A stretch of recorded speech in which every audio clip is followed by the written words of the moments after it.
Class 10th के बच्चे ध्यान देंगे। आज हम लोग इस लाइट चैप्टर जो है उसके हम ऑब्जेक्टिव करने वाले हैं। आप इस वीडियो को शुरू से अंत तक जरूर देखिएगा, क्योंकि बहुत ही अच्छे अच्छे सवाल आपको मिलेंगे और उसको आपको जवाब भी देना है।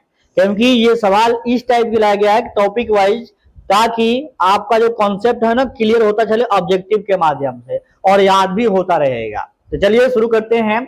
लाइट चैप्टर का ऑब्जेक्टिव, चैप्टर क्या है? लाइट। ठीक है, और इसका हम लोग बहुविकल्पीय प्रश्न करने वाले हैं, मल्टीपल चॉइस क्वेश्चंस, जिसमें एक का आंसर होगा। ठीक है ना। पहला सवाल है कि गोलीय दर्पण की फोकस दूरी, उसकी वक्रता त्रिज्या की क्या होती है, बताइए। तो ध्यान से सुनिएगा। ये कह रहा है कि the focal length of spherical mirror dash of it radius is curvature. अब एक अगर मान लेते हैं ये गोलीय दर्पण है, ठीक है, क्या ये गोलीय दर्पण है, मैं आपको बता देता हूं। अब इसकी जो है ना, अब यहां पे कहीं ना कहीं इसका सेंटर होगा, कहीं ना कहीं क्या होगा, कहीं ना कहीं इसका सेंटर होगा। तो सेंटर होगा तो मान लेते हैं कि यहां पे क्या है, ये सेंटर है, और यही सेंटर को मान लेते हैं क्या है, आर है। ये क्या है, ये आर है। यहां से यहां तक इसको आर कहते हैं, और यहां पे इसके बीचों बीच होता है फोकस, जिसको हम एफ कहते हैं, और इसके जो डिस्टेंस है ना, ये एफ होता है। क्या होता है, ये एफ होता है। अब इसके बीच में जो संबंध होता है F equal to R by two होता है। एफ इक्वल टू क्या होता है, ये आर बाई टू होता है। आपको ध्यान रखना है, त्रिज्या की आधी होती है। तो जो कह रहा है कि गोलीय दर्पण की फोकस दूरी उसकी वक्रता त्रिज्या की, तो वक्रता त्रिज्या की आधी होती है। वक्रता त्रिज्या क्या होती है, आधी होती है। वही पूछता कि उसकी वक्रता त्रिज्या उसकी फोकस दूरी की क्या होती है, तो आप उसका जवाब दोगे कि आर इक्वल टू कितना जाएगा, ये 2f। तो ये दो संबंध आपको ध्यान रखना है। और गोलीय दर्पण इसी में से काट के बनाया जाता है। जो दर्पण दर्पण जो होता है ना, दर्पण आपको दो प्रकार के होते हैं। मैं थोड़ा सा बता दूं आपको। जो दर्पण होते हैं दो प्रकार के होते हैं। ठीक है, एक होता है समतल दर्पण और एक होता है गोलीय दर्पण। क्या होता है, गोलीय दर्पण। ठीक है, स्फेरिकल मिरर और वो प्लेन मिरर। और ये ध्यान रखना है कि गोलीय दर्पण भी दो प्रकार के होते हैं। गोलीय दर्पण दो प्रकार के होते हैं। एक तो होता है, ठीक है, एक क्या होता है, एक होता है आपका, एक होता है अवतल दर्पण, अवतल दर्पण, और एक होता है उत्तल दर्पण। क्या होता है, उत्तल दर्पण होता है। ठीक है, यहां तक तो कोई दिक्कत नहीं है आपको। तो आपको ध्यान रखना है, तो इस गोलीय दर्पण की त्रिज्या और उसके फोकस के बीच संबंध पूछ रहा है, तो याद रखना एफ बराबर क्या होता है, आर बाई टू। तो कौन सा ऑप्शन होगा, ऑप्शन नंबर ए हो जाएगा। इसी प्रकार से नेक्स्ट सवाल देखते हैं। सवाल नंबर 2 है आपके सामने। किसी वस्तु का आवर्धित काल्पनिक प्रतिबिंब बनता है, किसी वस्तु का आवर्धित काल्पनिक प्रतिबिंब बनता है, यानी magnified virtual image is form by. ये कौन सा दर्पण है जिसमें हम लोग जो है ना इमेज बड़ा और बड़ा दिखता है और काल्पनिक दिखता है, बताइए। तो मैं कह रहा हूं, देखो ध्यान से सुनना। ये जो समतल दर्पण है ना, इसमें वस्तु के बराबर यानी इमेज क्या होगा, इमेज का जो पोजीशन, इमेज का जो हाइट होगा उसमें क्या होगा, इमेज का जो हाइट होगा आपको ऑब्जेक्ट के बराबर ही होगा। लेकिन ये पूछ रहा है कि कौन काल्पनिक और आवर्धित मतलब होता है बड़ा। आवर्धित मतलब क्या होता है, बड़ा होना चाहिए। तो ऐसा भाई आपको ध्यान रखना है, ऐसा अवतल दर्पण होता है। क्या होता है, ये अवतल दर्पण। और इसी का हम लोग दाढ़ी बनाने वाले में इसका उपयोग होता है। दाढ़ी बनाने के लिए अवतल दर्पण का हम लोग उपयोग करते हैं। ठीक है, अब ध्यान से सुनना क्या होता है।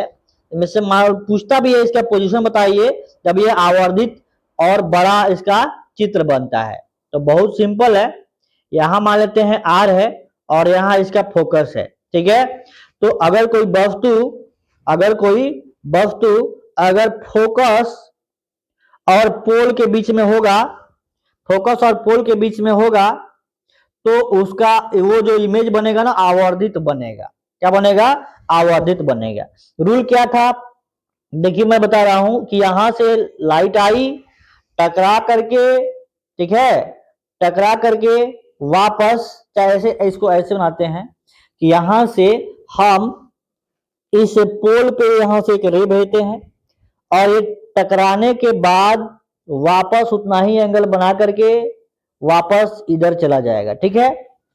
तो अब हम क्या करेंगे, फिर क्या करेंगे हम लोग, अब एक सेंटर से हम लोग क्रॉस करेंगे कि जो लाइन सेंटर से जाएगी वो टकराने के बाद उसी पथ पे लौट जाएगी, ठीक है।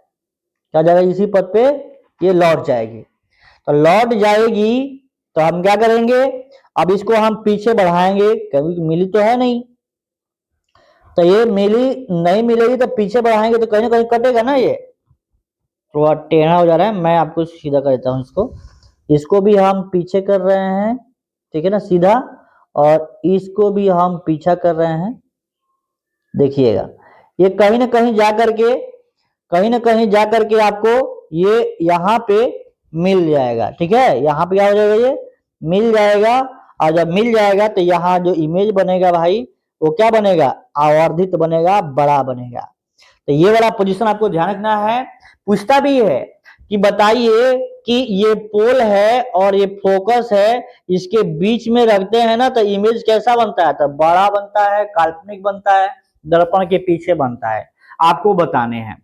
सवाल क्या पूछेगा? सबसे पहला पूछेगा कि अगर कोई वस्तु है कि अगर फोकस और पोल के बीच में होगा, यानी ये हो जाएगा फोकस और ध्रुव के बीच में होगा, तो उसका इमेज कहां बनेगा? अवतल दर्पण में, दर्पण के पीछे बनेगा। ध्यान रखना है, बहुत इंपॉर्टेंट है। इसीलिए इसका प्रयोग हम लोग दाढ़ी बनाने वाले के लिए प्रयोग करते हैं, ताकि वो क्या हो, थोड़ा सा इमेज बड़ा दिखाई दे और हजाम को ना ये दाढ़ी बनाने में सहूलियत हो। क्लियर है? तो इसका आंसर हो जाएगा अवतल दर्पण, ठीक है। नेक्स्ट क्वेश्चन नंबर 3 देखिए।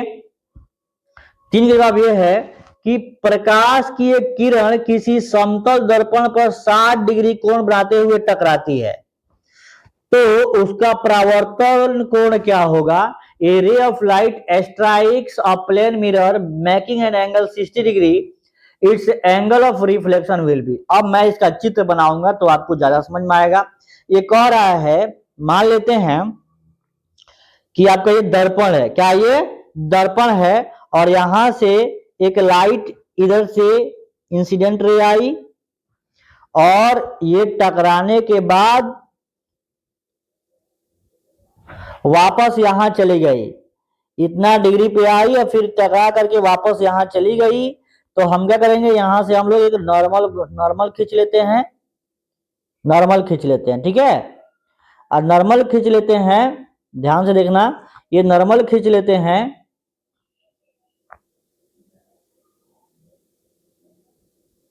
ठीक है। ये हमने नॉर्मल खींच लिया। अब यहां से ये ध्यान रखना है कि आपको ये दिया हुआ है एंगल, जानते हैं कौन दिया हुआ है? ये वाला एंगल दे रखा है, ये वाला दे रखा है 60 डिग्री, और ये वाला ये एंगल ऑफ रिफ्लेक्शन पूछ रहा है ना, ये वाला एंगल आपसे पूछ रहा है। तो एक बात बताइए, हाई पूरा वाला एंगल कितना है? 90 डिग्री है, बोलिए। 90 डिग्री है तो ये तो पूरा यहां से यहां तक 60 है। 90 में से जब 60 घटा देंगे तो ये कितना आ जाएगा? 30 डिग्री आ जाएगा। और हम जानते हैं कि angle of incidence equal to angle of reflection, ये वाला दोनों एंगल इक्वल होता है ना, यानी ये 30 डिग्री है तो ये भी कितना हो जाएगा? 30 डिग्री हो जाएगा। बच्चों यही आपसे पूछ रहा है। ये 60 डिग्री तो ये भी कितना हो जाएगा? 60 डिग्री, और ये 30 है, ये 30 है ना, ये 60 और 30 मिलाकर 90 होगा। एक बहुत ही बेहतरीन सवाल है, ये आपको बीपीएससी में भी पूछा गया सवाल था, ये इतना मस्त सवाल है। तो एंगल ऑफ इंसिडेंस या एंगल ऑफ रिफ्लेक्शन कितना हो जाएगा? 30 डिग्री हो जाएगा, 30 डिग्री। बहुत मस्त सवाल है। एक होमवर्क में देता हूं कि अगर मान लेते हैं कि वो एक रे है जो किसी दर्पण से टकराती है, चाहे झुकाव है उसका कितना डिग्री है, वो है आपका 30 डिग्री। ठीक है, कितना है ये 30 डिग्री। तो आपको बताने हैं कि एंगल ऑफ, ठीक है, एंगल ऑफ रिफ्लेक्शन क्या होगा। आपको एंगल ऑफ रिफ्लेक्शन क्या होगा आपको कमेंट करके बता देना है, ये वाला एंगल आपको बता देना है। ठीक है, चलिए नेक्स्ट क्वेश्चन नंबर 4 देखिएगा। यदि किसी वस्तु को एक दर्पण के सामने निकट रखने पर प्रतिबिंब सीधा बने किंतु दूर रखने पर उल्टा प्रतिबिंब बने तो वह दर्पण है। कह रहा है कि यदि किसी वस्तु के एक दर्पण के सामने निकट रखने पर प्रतिबिंब सीधा बने किंतु दूर रखने पर उल्टा बने तो वो कौन सा दर्पण होगा, बताइए। समतल में तो हमेशा सीधा बनता है, अवतल में क्या होता है, उल्टा बनता है। लेकिन जैसे ही दर्पण पास ला देंगे, ठीक है, तो क्या हो जाएगा, वो हो जाएगा सीधा हो जाएगा। कौन ऐसा दर्पण है कि दूर रखेंगे तो उल्टा और नजदीक रखेंगे तो आपका क्या होगा, सीधा बनेगा। तो ऐसा अवतल दर्पण होता है। क्या होता है, अवतल दर्पण। क्या है जी, तो मैं बता दूं, मैं सबका पोजीशन में बता रहा हूं। ठीक है, ये मान लेते हैं कि ये दर्पण है। कौन सा दर्पण है, उत्तल दर्पण है। कौन सा दर्पण है, ये उत्तल दर्पण है। यहाँ पे इसका सेंटर होगा और यहाँ पे इसका फोकस होगा। ये कह रहा है किसी वस्तु की दर्पण के सामने निकट रखने पर प्रतिबिंब सीधा, देखो यहाँ अभी भी तुमने पढ़ा है कि अगर फोकस और पोल के बीच में होगा तो वस्तु जब आवर्धित बनेगा, बड़ा बनेगा, तो यानी सीधा बन गया। और जब दूर रखेंगे तो क्या हो जाएगा, ये दूर रखेंगे तो क्या हो जाएगा, बताइए। दूर रखेंगे तो क्या हो जाएगा भाई, दूर रखेंगे तो उल्टा बनाएगा। दूर रखेंगे, जब हमारे सेंटर पे रखने दो, तो सेंटर पे रखेंगे तो क्या हो जाएगा, ये उल्टा बन जाएगा। मतलब इसका अवतल दर्पण का ही गुण होता है। ठीक है, नेक्स्ट, साइड मिरर के रूप में उपयोग होता है। तो बड़ा आसान सवाल है, साइड मिरर के रूप में कौन सा दर्पण उपयोग होता है, तो यहाँ पे लेंस हो गया है, ठीक है ना, वो दर्पण साइड मिरर के रूप में, ठीक है ना, साइड मिरर के रूप में यहाँ पे काट के, यहाँ पे इसको काट के दर्पण करना है। क्या करना है, दर्पण। क्या करना है, दर्पण। ठीक है ना, वो गलती से टाइप हो गया है, यह है दर्पण। क्या है ये, दर्पण। क्योंकि मिरर है, मिरर मतलब क्या होता है भाई, दर्पण, ध्यान रखना है। और ये लेंस नहीं होगा, क्या होगा, मिरर होगा। क्या होगा, मिरर होगा। क्लियर है ना, थोड़ा सुधार कर लीजिएगा लोग, टाइपिंग मिस्टेक है ये। अब ध्यान सुनिएगा, ये यहाँ पे साइड मिरर को हम लोग उत्तल दर्पण का प्रयोग करते हैं। क्या करते हैं, उत्तल दर्पण का प्रयोग करते हैं। क्या है, तो ध्यान से सुनिएगा, जो आपका उत्तल दर्पण होता है ना, जो उत्तल दर्पण होता है, जो उत्तल दर्पण होता है वो उभरा हुआ होता है, बाहर उसका परावर्तक सतह उठा हुआ रहता है। और ये क्या करता है, ये बहुत ज्यादा एरिया कवर करता है। ठीक है, ये जो है बहुत ज्यादा एरिया कवर करता है, इसीलिए हम गाड़ी में साइड मिरर के रूप में प्रयोग करते हैं, ताकि पीछे आने वाला केवल एक गाड़ी ना देख करके पूरा बहुत सारा गाड़ी दिखता है। आप भी कभी गाड़ी चलाइएगा तो आप देखिएगा कि जब हम मिरर में पीछे देखते हैं ना, तो केवल एक गाड़ी दिखती है, बहुत हजारों हजार गाड़ी दिखती है पीछे, जितना दूर है उसका कवर करता है। मतलब साइड मिरर, वही ये क्या है, ये है उत्तल दर्पण। तो उत्तल दर्पण में हम क्या है, गाड़ी के, ठीक है ना, गाड़ी में साइड मिरर के रूप में प्रयोग करते हैं। साइड मिरर के रूप में प्रयोग किया जाता है, क्योंकि से क्या होता है, एरिया ज्यादा कवर करता है, कवर करता है। और वहीं अवतल क्या करेगा, वो एक ही आकृति को बहुत बड़ा दिखाएगा। तो बताइए, बड़ा हम लोग नहीं कर रखते हैं, क्या करते हैं, ये साइड मिरर के रूप में उत्तल दर्पण का प्रयोग करते हैं, याद रखिएगा। ठीक है ना, बहुत मस्त सवाल है। साइड मिरर के रूप में किसका प्रयोग करते हैं, तो बताइए, उत्तल दर्पण का।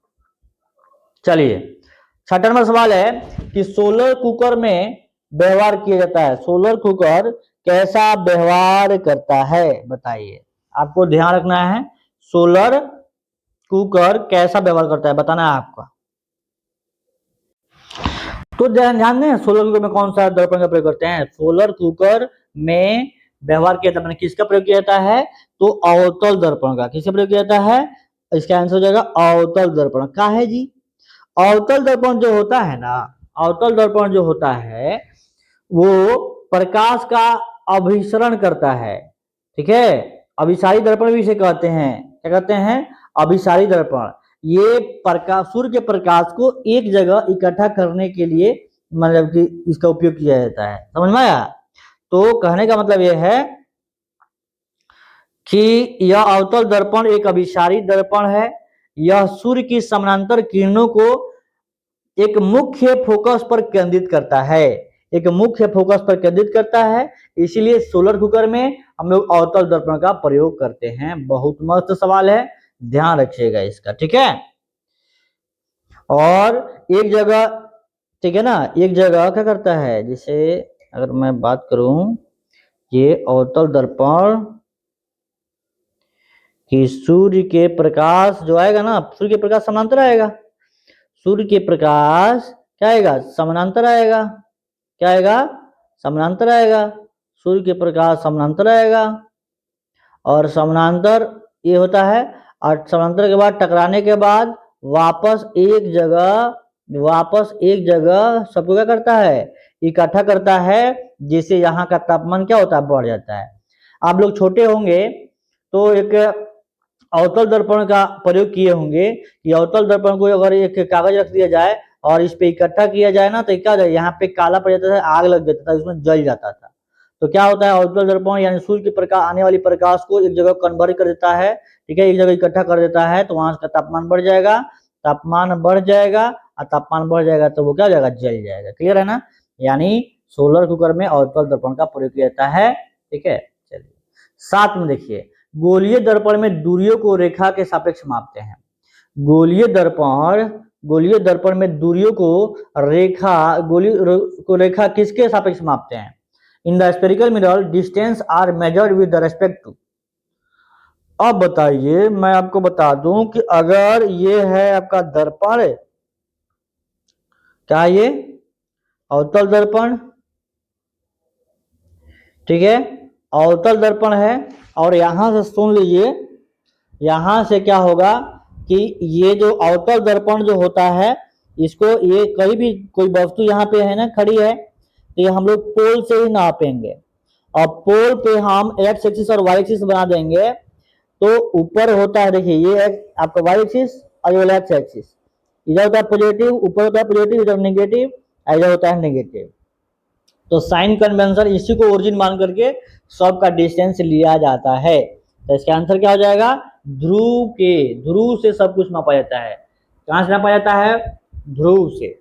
यही ध्रुव होता है, ठीक है, यही ध्रुव होता है। क्लियर है? चलिए, अनंत पर स्थित किसी बिंब का प्रतिबिंब अवतल दर्पण के फोकस पर बनता है, उसका आवर्धन क्या होगा? अनंत पर स्थित किसी बिंब का प्रतिबिंब अवतल दर्पण के फोकस पर बनता है, तो उसका आवर्धन क्या होगा? उसके बारे में क्या सोच सकते हैं? ध्यान से सुनिएगा। जैसे मान लेते हैं ये हम दर्पण बना दिए, ठीक है, ये एक हम लोग गोलीय दर्पण बना दिए, अवतल दर्पण। अब हम ये कहना चाहते हैं कि कोई वस्तु अगर जिसका सेंटर यहाँ है और वो वस्तु क्या है? अनंत पे है। क्या है ये? अनंत पे है। तो उसका ये इमेज बनता है, वो कहाँ बनता है? यानी अनंत होगा तो बहुत बड़ा वस्तु होगा, और जो होगा इसका इमेज बनता है, कहाँ बनेगा जी? इसका जो इमेज बनेगा, ये फोकस है, इसका इमेज कहाँ बनेगा? तो यहाँ पे बनेगा, फोकस पे, ठीक है। अब ध्यान से सुनिएगा, इनफाइनाइट बहुत बड़ा था और यहाँ पे छोटा बनेगा, यानी बिंदु मात्र का बनता है, आपको पता है। तो आवर्धन का जो सूत्र होता है ये H2/H1 होता है। मतलब हाइट ऑफ इमेज बटा हाइट ऑफ ऑब्जेक्ट। तो हमारे कहने का मतलब ये है कि वस्तु था बड़ा, ठीक है, और उसका इमेज बना है छोटा, तो ऊपर जो संख्या होगा वो छोटा होगा और नीचे जो संख्या होगा बड़ा होगा, और छोटा में बड़ा से भाग करेंगे तो 1 से कम है ना आएगा जी, क्या आएगा 1 से कम आएगा। आप सपोज करो ना ऊपर मान लो 2 आया और नीचे 5 आ गया तो क्या हो जाएगा, कम ना हो जाएगा जी। यानी 1 से क्या होता है, 1 से कम होता है, क्या होता है, जो मैग्निफिकेशन है 1 से कम होगा। बहुत मस्त सवाल है, ध्यान रखना है। अब बताइए सर्च लाइट का परावर्तक सतह होता है। तो देखिए सर्च लाइट, टॉर्च में ये सब जो होता है ना, इसमें हम लोग अवतल दर्पण का प्रयोग करते हैं। किसका प्रयोग करते हैं, याद रखिएगा ये अवतल दर्पण का प्रयोग होता है। पूछता है कि सर्च लाइट में कौन सा प्रयोग, कुकर में कौन सा दर्पण का प्रयोग करते हैं, तो अवतल दर्पण का, ठीक है, ध्यान रखना है। चलिए नेक्स्ट 10 नंबर का जवाब दीजिए। किस दर्पण में केवल आभासी प्रतिबिंब बनता है, तो किस दर्पण में केवल आभासी प्रतिबिंब बनता है, तो समतल में भी आभासी बनता है, उत्तल में भी आभासी बनता है। तो ये भी मस्त सवाल है, ध्यान रखिएगा। समतल में क्या होगा, केवल समतल में नहीं, वे उत्तल में भी होगा। अवतल में वास्तविक भी बनता है, सब बनता है इसमें। उत्तल में क्या होता है, ये प्रतिबिंब जो बनता है आभासी बनता है। तो ऐसे दोनों है, समतल और उत्तल हो जाएगा, सबसे पक्का सही। समतल दर्पण में प्रतिबिंब की प्रकृति क्या होती है, समतल दर्पण में प्रतिबिंब की प्रकृति होती है काल्पनिक, तो ठीक है। वास्तविक नहीं होता है, वास्तविक नहीं होता है, आभासी तथा बराबर। समतल दर्पण में प्रतिबिंब की प्रकृति होती है आभासी तथा बराबर, क्या होती है, वर्चुअल एंड सेम साइज। कोई दिक्कत की बात तो है नहीं। परावर्तन के कितने नियम है जी, प्रकाश के परावर्तन के कितने नियम है, तो 2 नियम है। कितने नियम है, 2 नियम है, ठीक है। एक होता है, देखो मैं समझा रहा हूं, एक होता है, ठीक है, ये वाला, ये एंगल इंसिडेंस रे, ये रिफ्लेक्टेड रे, और यहाँ पे मान लीजिए नॉर्मल, क्या ये नॉर्मल, ठीक है।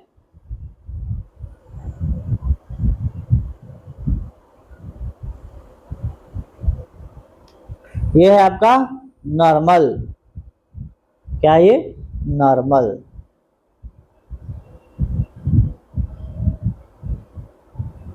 ठीक है, ये नॉर्मल है। तो ये क्या कहता है थ्योरी, कि ये वाला जो होगा, देखिएगा ध्यान से सुनिएगा, इंसिडेंट रे, रिफ्लेक्टेड रे और normal all lies in same plane. और दूसरा होता है कि angle of incidence equal to angle of reflection, angle I बराबर क्या है, एंगल आर। तो क्या होता है, आपको ध्यान रखना है कि पहला रूल क्या है, कि इंसिडेंट रे मतलब आपतित किरण, आपतित किरण, परावर्तित किरण और अभिलंब, तीनों एक ही तल में होते हैं।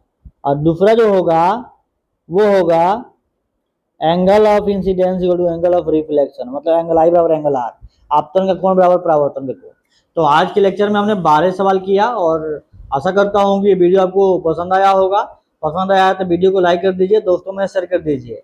अगर आपको और भी कोई सब्जेक्ट का अगर ऑब्जेक्टिव चाहिए तो उसको भी कंफर्म कर दीजिएगा, मैसेज कर दीजिएगा, इसी वीडियो में डाल दीजिएगा, और मैं देखूंगा और उस पर हम उस वीडियो को लाने का प्रयास करूंगा, ठीक है। थैंक यू दोस्तों, फिर मिलते हैं नेक्स्ट डे, सेम समय सेम टाइम में हम लोग बनाते हैं, ठीक है। थैंक यू दोस्तों।